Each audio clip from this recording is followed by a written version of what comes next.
Welcome, viewers, once again to our series of conversations on learning disabilities, brought to you by the Dsylexia Foundation in conjunction with the Cross River Broadcasting Corporation. Now, in our series before now, we have looked at the meaning of dyslexia. We said dyslexia is a learning disorder, not a disease, that affects people and causes them to be unable to read, to write, to spell, or to comprehend. It also makes them unable to translate their thoughts into paper, so they still struggle with writing. We mentioned signs and symptoms. We talked about reversal of letters. We talked about low memory. We talked about attention deficit disorder. We talked about lack of focus, lack of concentration. We talked about inability to follow instructions. We talked about low memory. We said there are over 30 symptoms of the condition, but that you need to actually go for any of the centers to be able to determine whether you are dyslexic or not. In today's conversation, we are going to be looking at what sort of interventions are we going to use in order to remediate the condition. Now, again, as I mentioned, and I want you to always realize, dyslexia is not a disease. So we do not have medication to treat dyslexia. And it is not a condition that you would obviously see and begin to look for medication for. So today we are going to be looking at what kind of interventions. What are the things we do? One of the things we do at the center, at the Dyslexia Center, in order to help people who are unable to read, unable to write, unable to spell, and unable to comprehend, is that we start them with a cognitive skill improvement. We try to improve their cognitive skills. What does that mean? It means that we have people who are dyslexic also have very often low cognitive efficiency. So one of the things we try to do is then improve those cognitive skills. The cognitive skill of attention, the cognitive skill of processing speed, and comprehension. So we do exercises, brain exercises, which have been done over time and systematized to work on these conditions. So we do that. We also help them through reading, writing, spelling exercises. So we take them through phonemic awareness. We create a situation in which they are able to recognize and sound words, which they are able then to use in reading as they progress. Because whenever a dyslexic meets a new word, they will struggle with the word. But when they are able to sound it, because every word has a sound code. Once they are able to discover the sound code behind the words, and they're able to sound their words, then they're able to pronounce them, and they're able to spell them, and they can write them easily.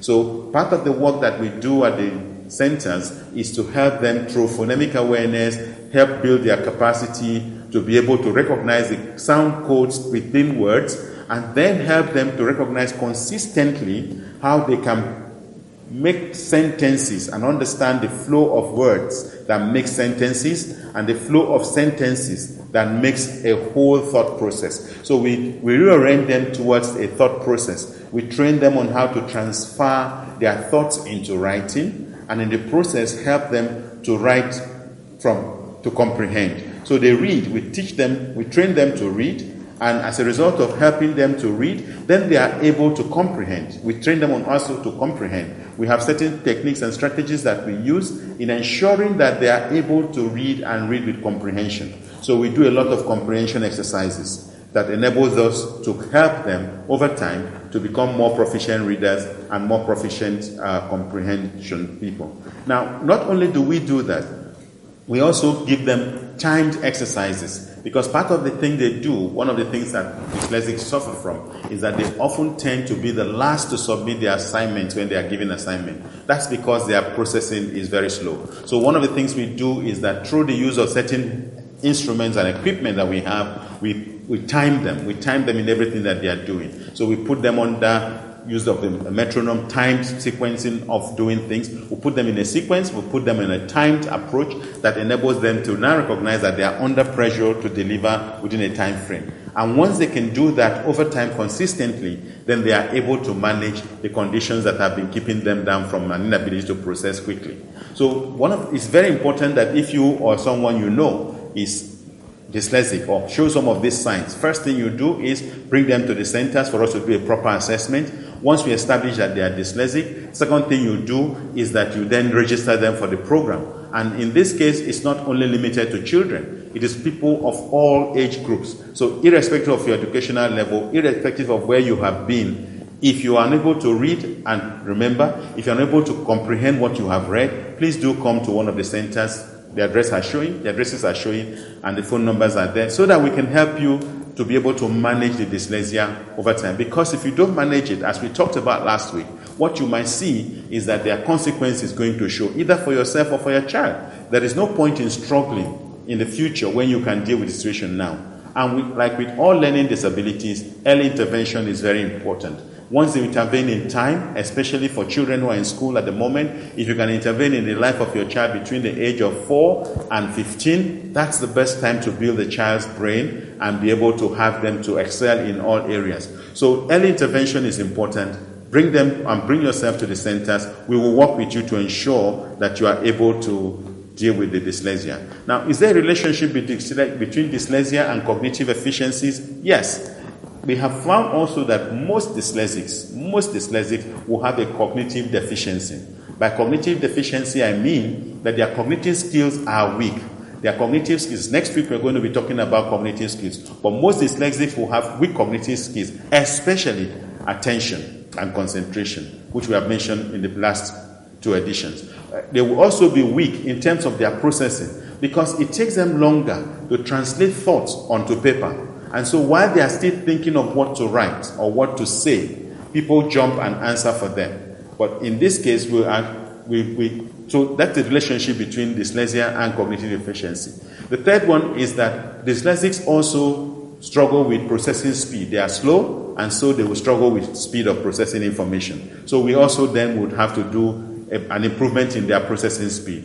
Dyslexics have short-term memory, which enables them, which makes it impossible for them to read and understand, or meet the same words and understand. Therefore, it's important for us in the preparation of people to get over dyslexia or to build capacity for their ability to read and comprehend, to also build their cognitive efficiencies. When we come to you next week, we are going to be talking about cognitive efficiencies and how brain training helps to improve the whole spectrum of the disorder called dyslexia. In the last 2 weeks, you probably have heard me talk about dyslexia so much that some of you, and when I talked about the characteristics and the consequences, some of you might think that everything about dyslexia is bad. No, I want to correct the impression, because we were called last week as we did the program to be told, oh, is everything about dyslexia bad? No. Dyslexia has its strength. Dyslexia, in fact, some people call it the blessing in disguise. Why is that so? That's because people who are dyslexic are very creative and of above average intelligence. Their creativity makes them very good and successful entrepreneurs. I can name a couple of them. Richard Branson is dyslexic, but he's a notable entrepreneur. Now, it was the creativity of Richard Branson that made him talk to his friends at Microsoft and Apple and say, hey guys, can you get me something that I can speak to so that it can help me process my thoughts? And of course, what did we get in return? Voice recognition software, which today is a feature in every smartphone and in every laptop. This came from Richard Branson's creativity and asking for something to help him. So dyslexics are very, very creative. They are of above average intelligence, and because of their creativity, they are good entrepreneurs. So they are very successful in business. They might not be successful in reading, writing, comprehension, and spelling, but they are very successful in business. They see opportunities where others don't see it, because they also have a very low threshold for risks. They can see a situation and jump into it without thinking of the risk consequences, which is why we often say, do not let a dyslexic stay in a story building, because as far as he's looking down, he may think that, oh, he can jump down without injuring himself. So they tend to have those kind of characteristics. But they are very creative. They are very entrepreneurial. They are also good marketers. They can sell you black for white and white for black. So when you want a good marketer, the dyslexic should be your candidate, because he would go and sweet talk people. They can talk sweet. They are oratory in their presentation. And of course, they are always, most of them are well built as well. and their appearance is always attractive and sweet. So when they add that to their conversational skills, then you can see why they can be good marketers. They will sell you anything. They can sell any property, anything, any item, service, or product that you want them to sell. That's an advantage. Apart from sales area, they are also very good with their structures. They are good graphics. They are good artists, both musical artists and graphic artists. They are good at such occupations and jobs because they are always thinking outside of the line, outside of the box. They are creative in their thoughts, so they can create new structures out of nothing. A dyslexic would, if you show him a piece of land, he would design for you the best structure without copying from another structure that has existed before. Just tell him what you need, he will give you the best structures. They are good dyslexics. I mean, they are good architects in that sense. They are also good at acting. Many of them act well. You wonder, if they can't read, how do they act? They will take a script and translate it into their own lifestyle, they will own the script and act it out in ways that the writer of the script will not imagine. So they are very good actors and actresses as well. In other words, dyslexia is not a disease that you can say, or a condition that you can say, oh, once I have it, I'm condemned. No, it has its positive sides, and it is those positive sides that we want you to use. Now, the challenge in Nigeria is that at the moment, our educational system is only focused on give the child or the person the question paper, they will read it for themselves and write the exam. Dyslexics will require more than that. They will require for the exam question to be read to them and probably accommodated in a way that they can respond verbally to the question rather than in writing.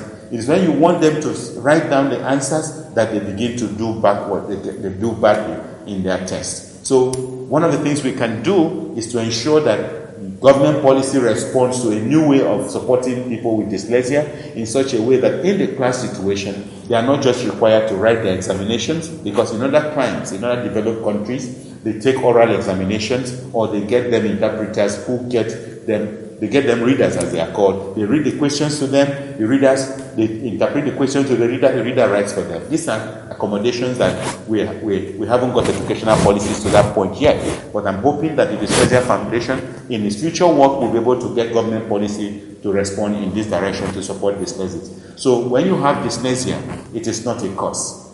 You're not condemned. You have innate skills and abilities that can be useful for making a living. The only thing is you have to identify that you have dyslexia so that you can begin the remediation and training to get you out of the condition. And help is here. So there's no point in dying in silence anymore. Seek this help in any of our centers and we'll be happy to help you to deal with the condition.